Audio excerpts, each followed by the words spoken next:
Hey, stop.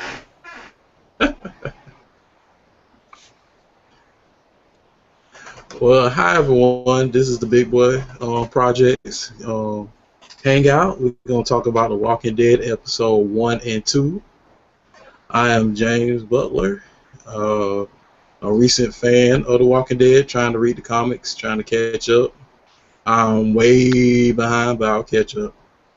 And this is my co-host, Jose. Say what's up, Jose. Hello. So wait a minute. When you said you're saying you're a recent fan, like Yeah. for reals? Like you haven't been watching The Walking Dead from jump? Not from the start, no. Well, I really can't say I was too, but I actually started season 1 when I found out about season 2. So, Right. but I've been watching it from the beginning. Like, well, I caught on with season 2, but yeah. Right. Like I've been a fan like last year coming on this year. Yeah, Uh, I found out well, when I found out about the show is when I started reading the comic book. Right. And a lot of people tell me to read the comic book because it gives more insight on the show. So that's why I'm trying to read and try to catch up on it. And right now I'm broke, so I don't have one. I mean, I guess you could say that. I don't really think. I think you can. I think if you've never read the comic book, it's not going to affect your experience watching the show. Right. But if you have read the comic book, you're more prone to saying, "What the fuck? That didn't happen. Right. That's not the right thing." You know. But then it makes you appreciate more the subtle changes that they do on the show and how they substitute characters because let's say for example Tyrese in the comic book died pretty early on.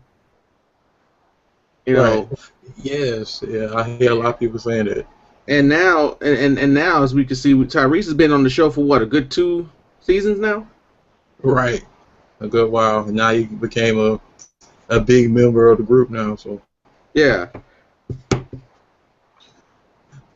But yeah, like I said, they're still pretty far behind though.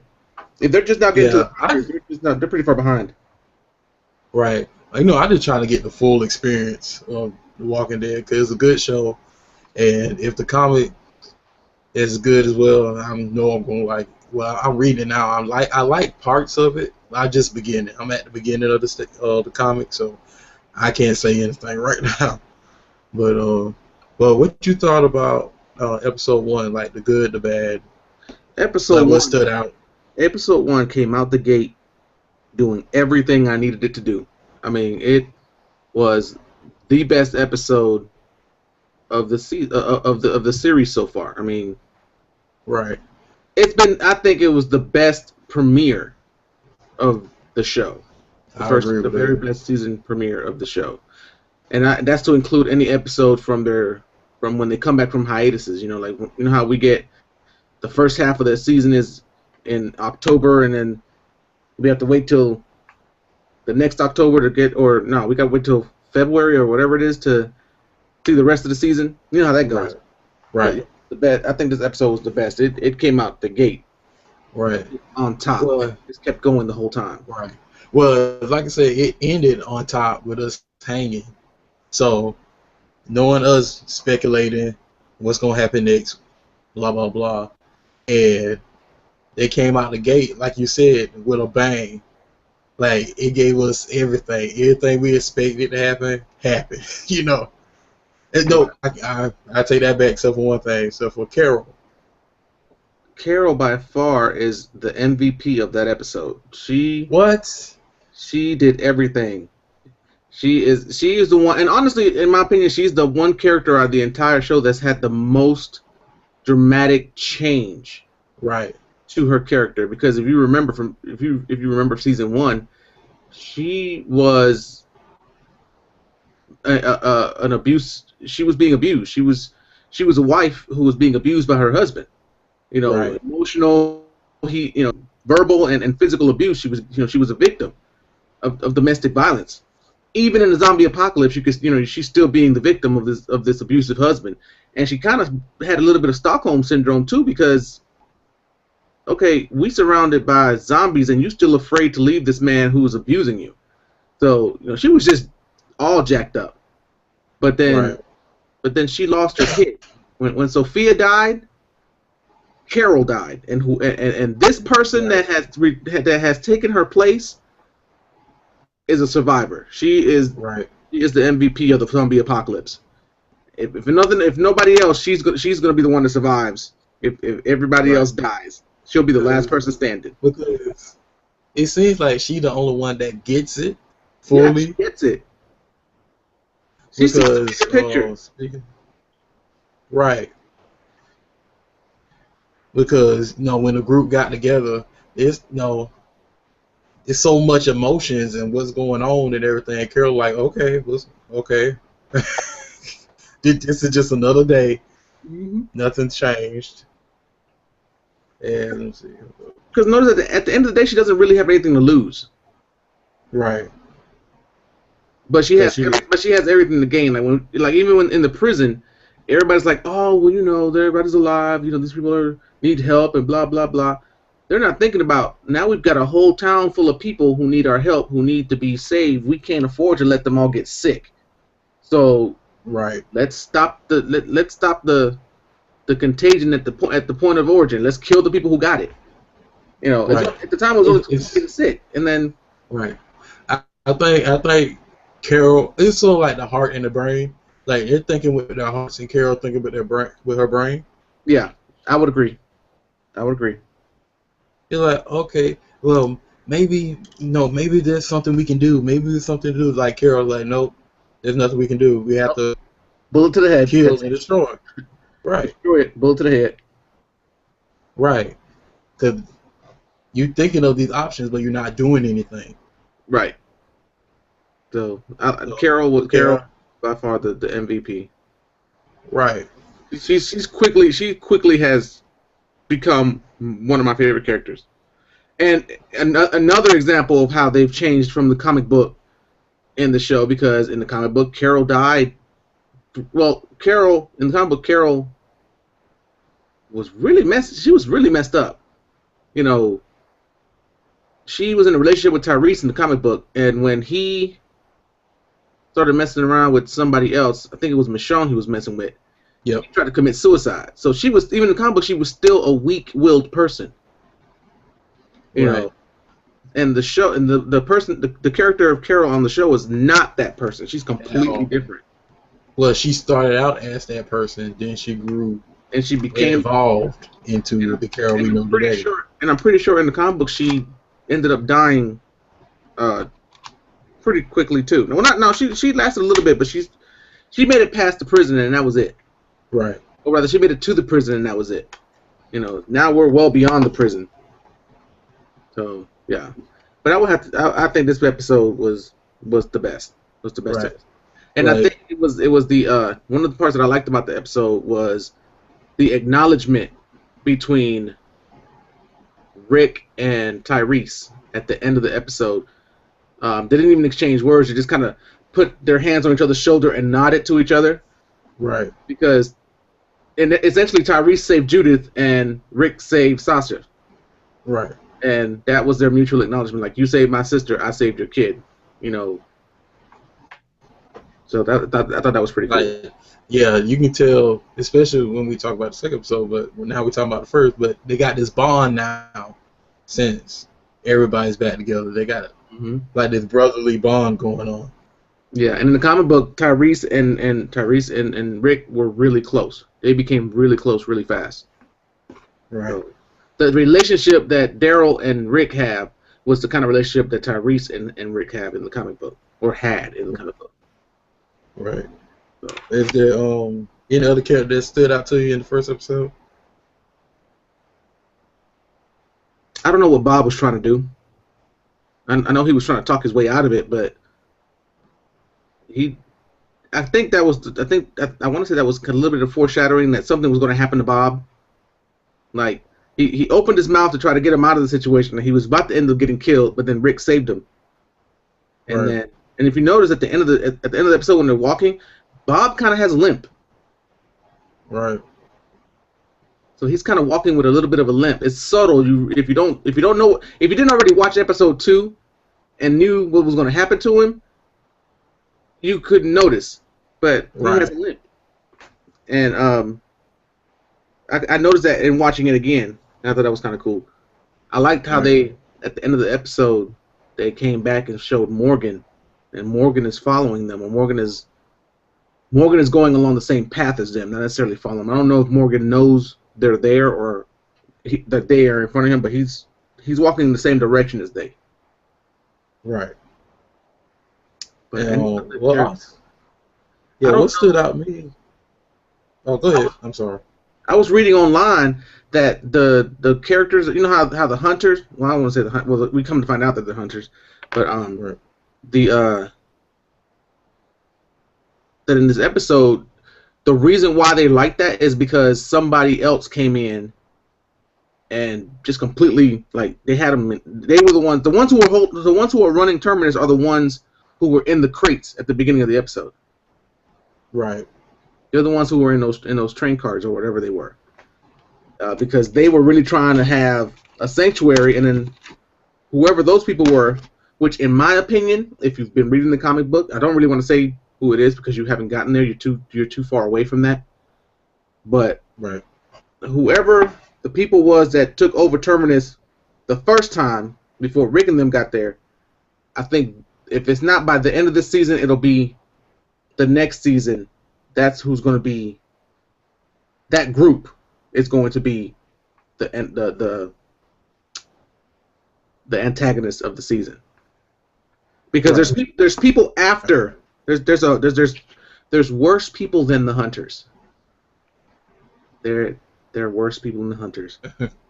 Wow, which is what you think about it, which is scary.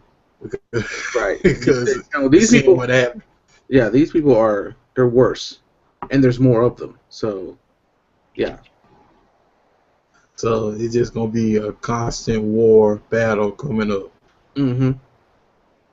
If they're gonna follow more elements of the comic book, then yeah, because these are really important people to the comic book. So, and thus far they've included all the important people. So far. Right. Right. So they said on IGN that they're trying to stick to the comic book more. So, like I said, I'm not far in the comic books on how much they're gonna stick to it, but I heard, I don't remember where I read it. It might have been on Newsrama or Comic Vine. But Robert Kirkman is ending The Walking Dead. He's ending the comic book. Like, the comic book is gearing up to end soon-ish. Right.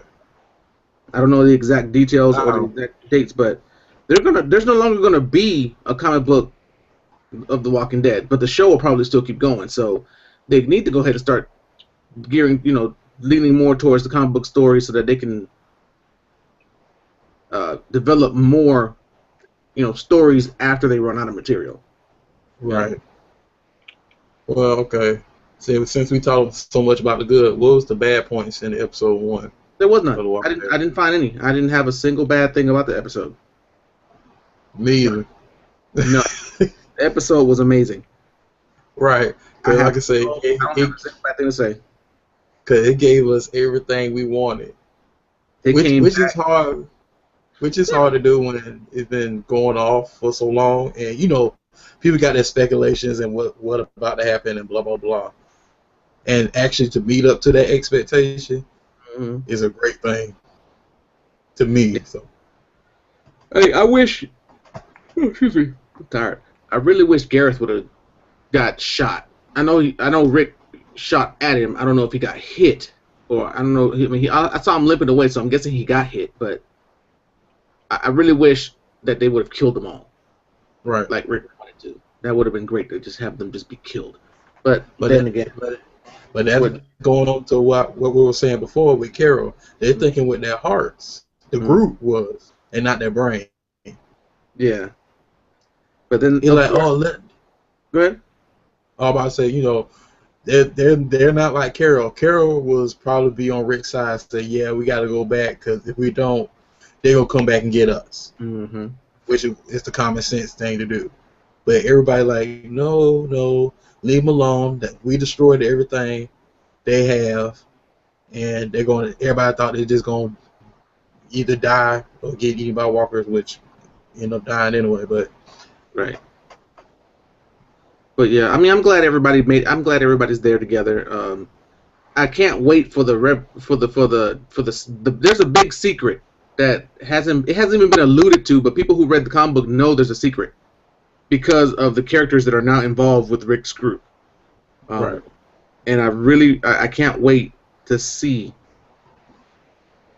when they reveal the secret and how Rick's group reacts to it, because it was kind of fucked up in the comic book, and I really would like to see how it goes in the show. Right. I don't think you've gotten there yet. If you're still at the very beginning, you haven't gotten there yet. So I don't want to say it. Right. But so are we gonna rate episode 1 now, or 5 all the way? 5 stars. I'm gonna give it a 5. I'm gonna give it a 5 because I honestly can't find any fault with that episode. Me either. It's because, like I say, it's a good episode when you don't move, you don't blink, you just constantly invested in what's going on. I mean, I honestly, if I was Carol, if it was me in Carol's position and I had to infiltrate I had to infiltrate Terminus, I'd have been dead. I would have never thought, hey, blow up the gas tank. Right. I would have never thought that. Oh, hey, go cover yourself in zombie guts and walk in with the walkers. Never would have thought of that. Right. I would have got caught trying to climb over the fence. But that's the thing, though. Do you think since she was kicked out of the first sanctuary the prison where Rick and everybody was staying at, don't you think she learned that along the way?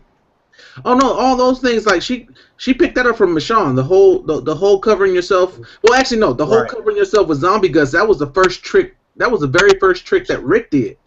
Remember when they had to go and get in that red car? Right. That was the very first trick that Rick and the other and the little Asian boy, what's his name? It slips my mind. Glenn, yeah. The very first trick Rick and Glenn did was cover themselves with zombie guts. That's how Michonne with her pets, that was when she showed up. So these are things that they already knew. And Carol had picked up on those things, so she knew she knew how to get around. She knows how to survive. Right. She knows how to survive. It was just, and she knows how to shoot, because remember, she was the one teaching the kids how to shoot. Mm-hmm. Right. And they hit that gas tank from that distance. Come on. No, it isn't hitting the gas tank from that distance. Hitting the gas tank was easy. Anybody who can aim a gun can hit that gas tank. The gas tank's huge. It was getting that firework to get that gas tank. Right. Gas. That was epic. Right. Because that firework could have went anywhere. Right. That was a good one. That was good. And then, did you notice the zombie that at the beginning, when it was her and Tyrese walking on the railroad, and then they saw the group of zombies. Right before they hit, it was that one zombie that was walking up on them, and Tyrese was like, "Oh no, I can't," which I'm not sure what that was about. I don't know if he's freaking out about. I don't know if he's freaking out about the girls that got killed, the little girls, or because it was Carol who killed his girlfriend in the prison. It's probably what it was. But anyway, people online have been speculating that zombie that was walking up on him that Carol killed was Andrea. Wow. There was speculation. There was like, oh, because the zombie had striped shirt and Andrea died in a striped shirt, and the zombie had a handcuff on her wrist, and Andrea was handcuffed. She had handcuffs on. She looked like Andrea. She had blue eyes like Andrea. Wow. Of course, I wouldn't have noticed it at all. Yeah. So that was speculation. But of course, if you look at it, that couldn't have been Andrea, because when Andrea died, she didn't have shoes on. She was barefoot. Remember, she took her boots off to try to get the pliers off the floor, and then old dude And then she put a bullet in her own head. So how can she, how can she come back as a walker unless she missed? I don't know. How do you miss shooting yourself in the head? But yeah, but that was one of the big things. It was like people was like, "Oh, is that Andrea?" Da, da, da. And it was like, "No, that's not Andrea." Though it really could have been because there was a lot of signs that pointed to it being her. Which would have been a good nod. I would have said it was her. It would have been a good nod to past casting. Unless somebody took her clothes and became a walker along the way, man. That's unlikely. That's a far leap. But yeah, on to episode 2. Episode 2 was good. I enjoyed it. It was more. It wasn't that big bang that we had with the first one. So of course that's the trend. You get that big bang and then it starts to taper down until you get the next big bang. Right. But it was cool. They introduced another major character from the show, and his origin story was the exact same from the comic book. In terms of what he did to be the survivor that he is, Father Gabriel. Which led me to think about the show the show as a whole. Something that always stood out to me about the show, that I want to call it racist. I don't want to say my show is racist, but you can't deny. And mind you, my theory might be wrong. I might be wrong. I might be reading too much into it. But let's examine. You first have T-Dog as the only black person in the group, aside from the girl, because it was a T-Dog and the other black chick, the one who decided to stay at the CDC before when it blew up, and then T-Dog was the only brother on the team, right? He stayed the only black person on the team until Michonne showed up, and then we get introduced to Omar and all those folk. Did Michonne show up before T-Dog died or after T-Dog died? I don't remember, but then we get introduced to Omar and his whole little group of prisoners. And then they quickly dispatched Big Tiny. He got killed quick. And then it was the two bad guys in Omar and the white guy. Then we finally got rid of Omar, we got rid of the little dude, and then it was Omar and the dude. So right when we finally accepted Omar into the team, they killed T-Dog. T-Dog dies. So now Omar's the brother of the team. So now we go to Woodbury and we get Daryl back and all this folk and everybody's hunky dory. They kill Omar. Well, guess who they had just recently introduced? Tyrese. And then of course they go through their thing, and then Tyrese becomes part of the team. So now we done lost T-Dog, Omar. Now we got Tyrese.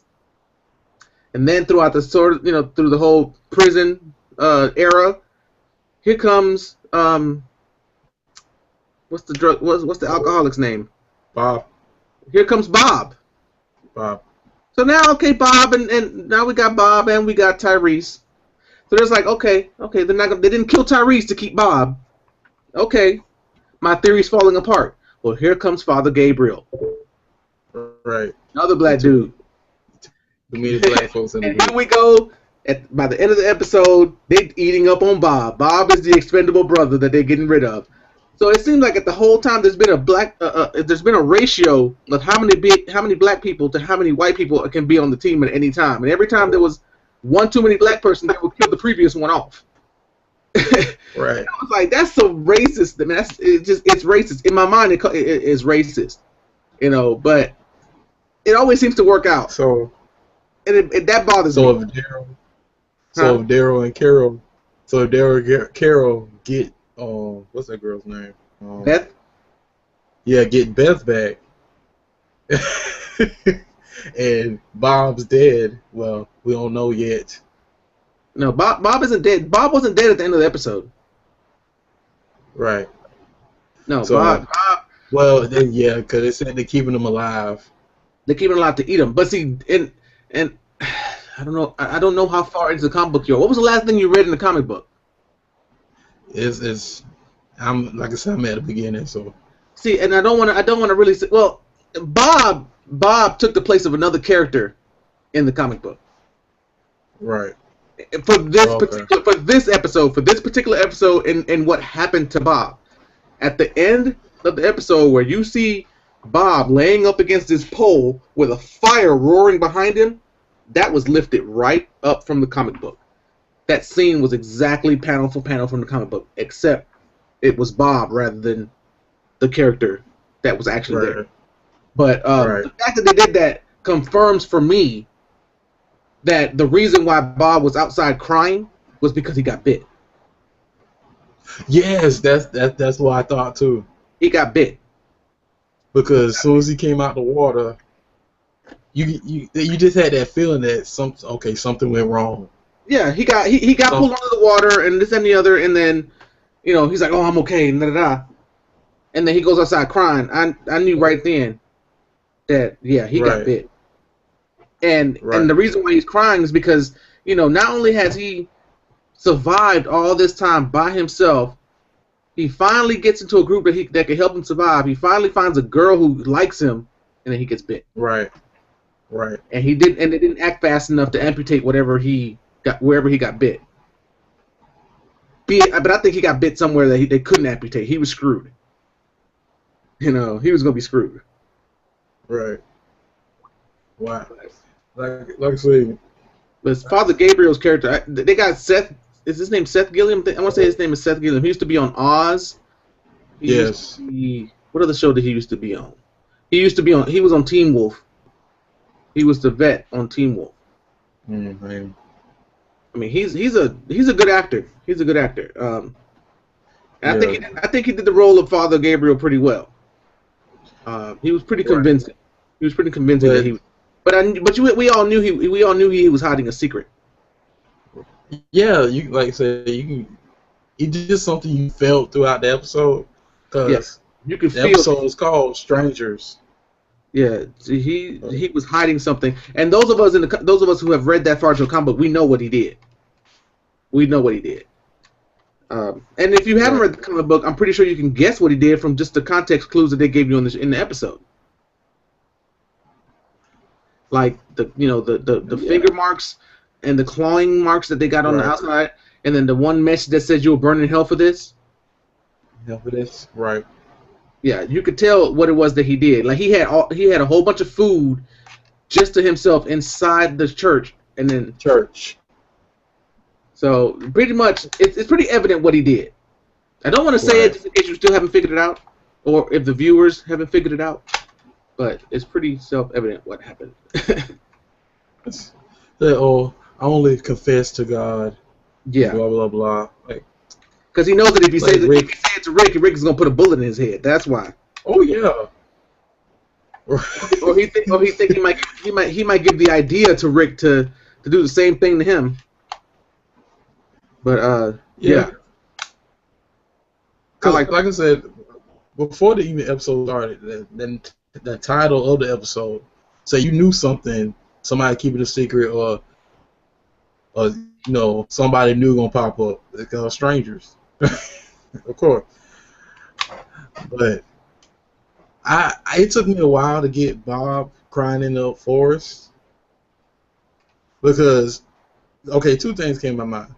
Either he got bitten, or because he always that happy dude, always trying to make the bad situation a positive situation. Mm-hmm. That's his way of letting all that negativity out by crying. Yeah, he's coping. He's letting it all. He's talking about like he's crying and he's like happy finally and he's gonna be okay. Yeah, this is the Walking Dead. None of that ever happens. No one ever ends up happy. Right. Well, not happy for too long. Not happy for too long, and definitely not the Culleds. Right.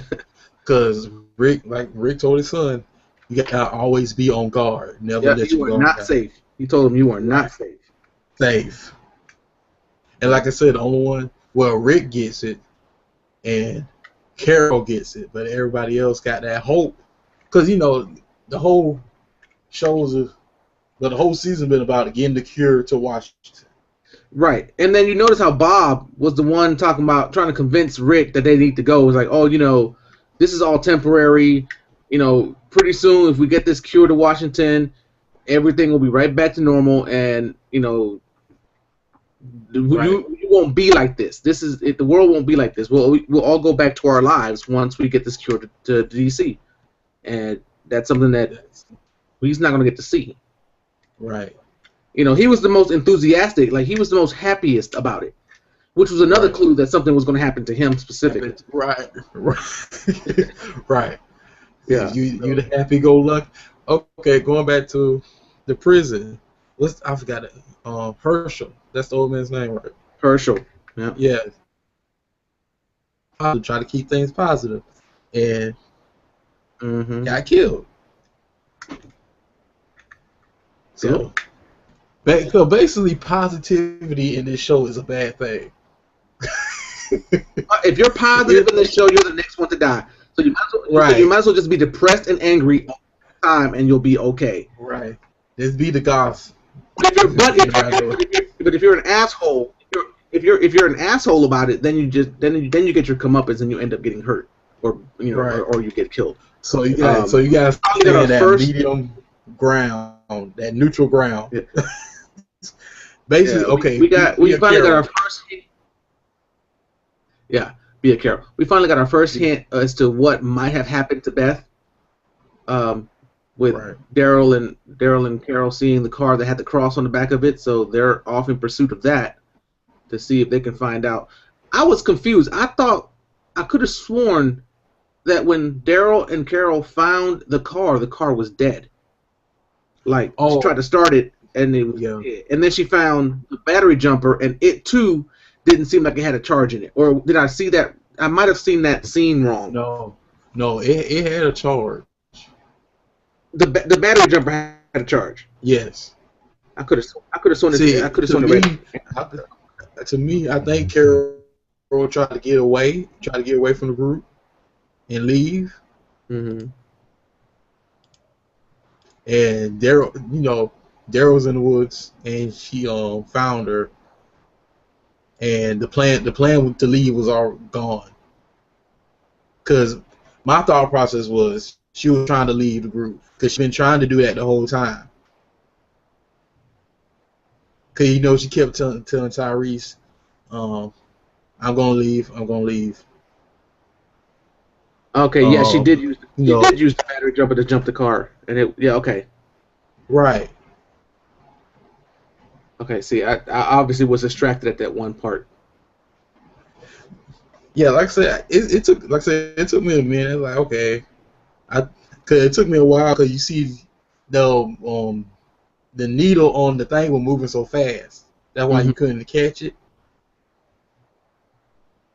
Because I had to rewatch it and say, oh, okay, the battery full. She lied and said, okay, we're just gonna use this later. But she had an escape plan, I think. So the plans changed when Daryl found her. Mm-hmm. And the walker came up. So, like I said, I don't know, like, why did she want to leave the group so bad in the first place? I'm not trying. I really would like. I guess I don't. Well, no, I guess I understand why he busted out the lights on the back of the car. So, like, if they do get Beth and they run away, they can't be followed by the lights. Right. So yeah, that makes sense. But yeah, I hope that the next episode they at least find Beth, but they're not going to because it's going to be all about finding Bob. Right. So yeah, and that's where the term tainted meat came from, by the way. The fact that that's how you know Bob got bit. Bob got bit, and that's they think it's funny because they're eating someone who was just bitten. Right. But see, the thing about it is, this is my theory about the whole Walking Dead. This is my theory, and again, I could be wrong. I could be reading too much into it. They said that everybody's already infected. Everyone. It's already been confirmed in that second season. They said the CDC told them we all have it. It's like having, it's like everybody has HIV, but it's inert. You know what I'm saying? It's because we're all alive, it's inert. And I think what happens was that so long as you're alive, the virus in you is okay. You can live with the virus. It's not going to kill you. Right. But if it's inactive, but if a zombie who has the virus active in them, and it's reanimated, bites you, and activates the virus in your body, that's when you start getting the fever, because the virus is activating in your body, and the virus starts to kill you, and you get the fever, and then you die. Once you're dead, the active virus in your body reanimates you, and then you become a walker. Like what happened at the prison. Exactly, like when you saw on the screen that it was blue, and then eventually when all her brain functions ceased, all the virus started sending surges through her brain, and she started reanimating. So that's how I think it happens. So the fact that he got bitten, yeah, he's still alive, but the virus in his body is activating. So if you cut off his leg, it's dead meat that has active virus in it. So now you're eating active virus. Right. So all the hunters are tainted. All the hunters are going to have to deal with the fact that, okay, now you're all going to get sick, and when you all become sick, you didn't get bit. You just now got active zombie virus in you. Right. And you're going to die and become a zombie. That probably was that little extra flavor that he was talking about there. Yeah, a little extra flavor. Right. Like we thought you taste better than we thought you would. Like, okay. That's Cajun. That ain't Cajun seasoning, B. That's some that's zombie virus. Right. Yeah, that's pretty cool. So I want to see how they. I like the fact that Abraham and his group is there. Right. Excuse me. Abraham seems like a, but they're just so single-minded. You know, they're all like, we need to get to Washington. We need to get to Washington. Okay, we got that. We know it's important to get to Washington. Right. But running us ragged and no supplies is not going to help. Right, like you can't walk. You know, you can't walk on empty. You know, you can't drive a car that's got no gas in it. So chill until we get some supplies. But he's so hopeful. Right. You know, that's the thing. He's so hopeful. That's why he got the group to agree to it. But you know, he made this big speech with this wine and everything. Got the whole group hopeful about the future. And you know, as you said, Rick is the one that's in control, because you know, like when he found the church, and Rick was like, "We're staying here," and then Glenn said what he said, and then the little girl said what he said, and then Bob said, "We want to roll with you, but what he said." You know what I'm saying? They know who the leader is. No. Right. You know what I'm saying? You might have gotten us here. Rick will get us the rest of the way. You know what I'm saying? We've all survived under Rick's leadership. Who are you? You might want to just chill for a minute, relax, catch your breath. Let's see what Rick got to say. Because like I said, they're all in the group, but we know Rick, and we know what he's capable of. Mm-hmm. We don't know you as well, and we don't know what you're capable of. Right. So I'm thinking, isn't the girl that was the governor's girlfriend's sister? She's a lesbian, right? Yes. Okay. Because I got the impression. Yes. I got the impression that she was kind of falling for Glenn, and now that Maggie's back, she's feeling kind of awkward around Glenn, because Glenn saved her life. Glenn found her and was like, "Okay, look, I know you was with such and such. I know you were evil, even though she's not evil. But you know, come with me. I can use your help, and you can use my help, and we'll survive. Let's go." And they've been cool ever since. And even Rick was like, I know you were there, and I know you didn't want to be, which is why I tried to talk to you. So we're cool. Right. So she's part of the group, and she's been accepted into the group. She is accepted by Rick. She's good. But I got the impression that she was falling for Glenn, or catching feelings for Glenn. And it was kind of awkward because Glenn is married to Maggie, and she's trying her best to be. Yeah, trying to be cool and calm. You know what it was? My bad. I take that back.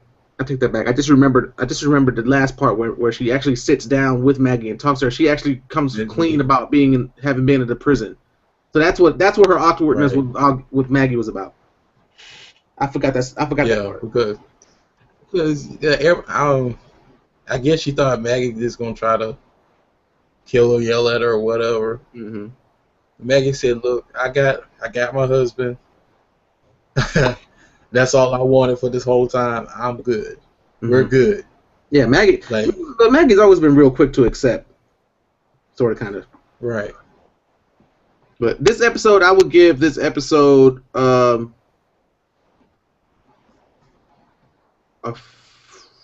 want to give it a 5, but I think 4.5. but I'm gonna give it a 4.5 out of 5 because I really wish that they would have explored. I mean, I already know Rick kind of gave Father Gabriel the business, saying, okay, you want to keep your secrets, good. You keep your secrets, but if your secrets are something that can hurt us, I will kill you.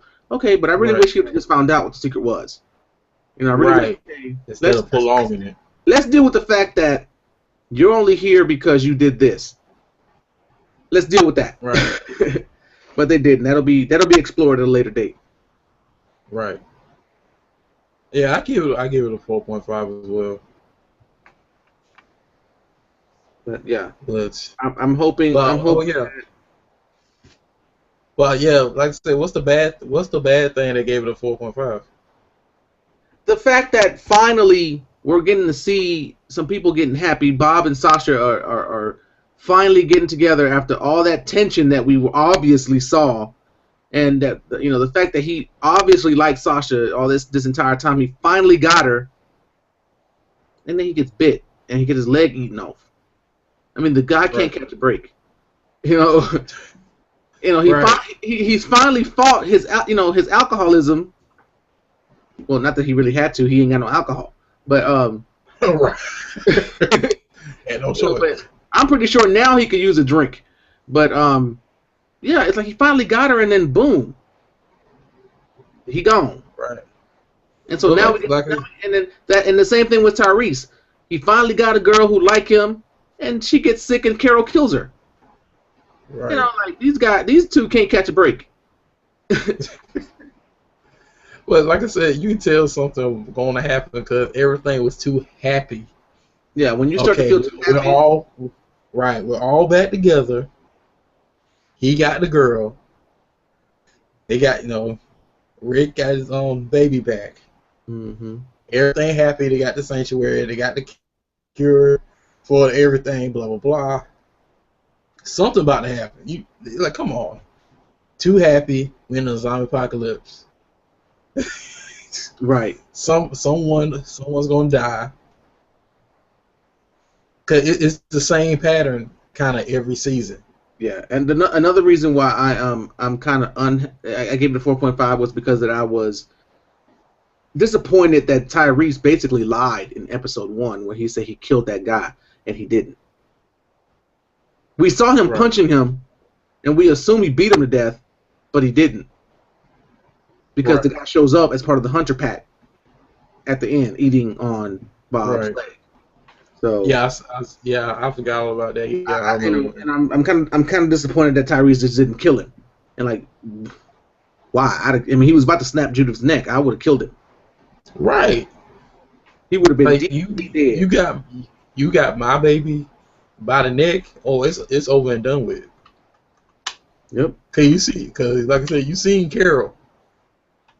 She's like, oh, Tyrese ain't gonna do it. And Carol was ready to go in there and deal with the guy, and he was like, no, I killed him. I can do it. Bastard, no, you can't. You just lied. So to find out that he lied, to find out that he lied, and that's going to come back and bite him in the ass. Hey, it already did. Literally, it bit him in the leg, Bob's leg specifically. You know what I'm saying? So I mean, that's kind of fucked up. That whole situation. I really wouldn't blame the whole situation because Rick also failed to kill Gareth when they were escaping from the prison. So it's almost like the message in this season is if you don't want your enemy to get you, kill them when you have the chance. Right. And that's a lesson that we're already learning by episode 2. If you haven't already learned it the entire time, when you had a chance to kill the governor, you would still have Herschel. You would still have Merle. You would still have Andrea if you'd have just killed the governor when he was sitting across from you at that table. Right. Like I say, you gotta think with your head and not your heart. Mm-hmm. Like, they may gonna change. Like, we don't got time for that. Mm-hmm. You know, you gotta protect what you got now. We don't got time for that. But a 4.5 is what it gets. It was a really good episode. I really enjoyed it. Right. I'm looking forward to next week's episode. I'm hoping they show a little bit more of Morgan. I actually didn't look past the credits, because the first time I saw episode 1, I didn't notice until I got to work the next day, and my coworker was like, "Oh, did you see the end after the credits?" And I was like, "No," and I had to watch it again. So I'm hoping they show a little bit more of Morgan. You know what's going on with him. Right. But like you said before, most likely they're gonna be dealing with the hunters. So yeah, that probably gonna be the main premise of the next episode. And it was funny because we all knew the people at Terminus were the hunters. We all knew that, and it took this episode to confirm that that's who they are. Right. So wait, but the season premiered in February, right? And it played, and then it stops to come, and so it starts in October, or was that the season premiere of season 5? That was season 5's premiere, right? I'm confused because I know it's going to go on hiatus again after 8 episodes, right? Yeah, they're gonna do 8 episodes, do hiatus, and then it comes back. And then it comes back in February. Okay, I was confused. Okay, so yeah. So episode 1 got a 5. Episode 2 got a 4.5. Right. And now they're dealing with the hunters, so they're gonna be more epic. And dealing with the priests, they got the secret. Mm-hmm. So we don't know. Probably gonna be more. It's probably gonna be more action packed. Those of us who know about the comic book, we know what the story with the priest is. But those of us who are not familiar with the comic and we're just watching the show, we're not sure if he's a bad guy or a good guy. But all evidence points that he's not such a bad dude. He just did a bad thing, and so. Which, if you think about it, he's too good. You know what I'm saying? Yeah. Like when you look at him, you're like, okay, he's too good. You know, too good, especially in a world like this. When I first saw him, I immediately didn't trust him. Right. Immediately didn't trust him. Not because I'm already jaded. I'm already jaded to the fact that the people in The Walking Dead can't be trusted. It's just the fact that something about him. I didn't trust you immediately. So. Right. You're evil. I'm just trying to find out, how evil you are. Right. And let me make my situation worse. Oh, I may not be leading you to a church. I may be leading you to a trap. Like, dude, that right there was probably the most inappropriate thing to say with a group of people behind you all carrying guns. Right. Got sticks. This is the zombie apocalypse. This is not time for comedy. Just say, lead them to the church and shut up. You're like, well, church think I have a so-and-so personality, but this ain't the time for it. Right. You say that for a happier time, if there ever be a happier time. Right. But, yeah, can't wait for the next episode. The next episode's going to be good. And for you guys watching this, please leave comments, have a discussion about the episode, subscribe to our YouTube channel, and that's it, y'all. All right. Take it easy. All right. Peace.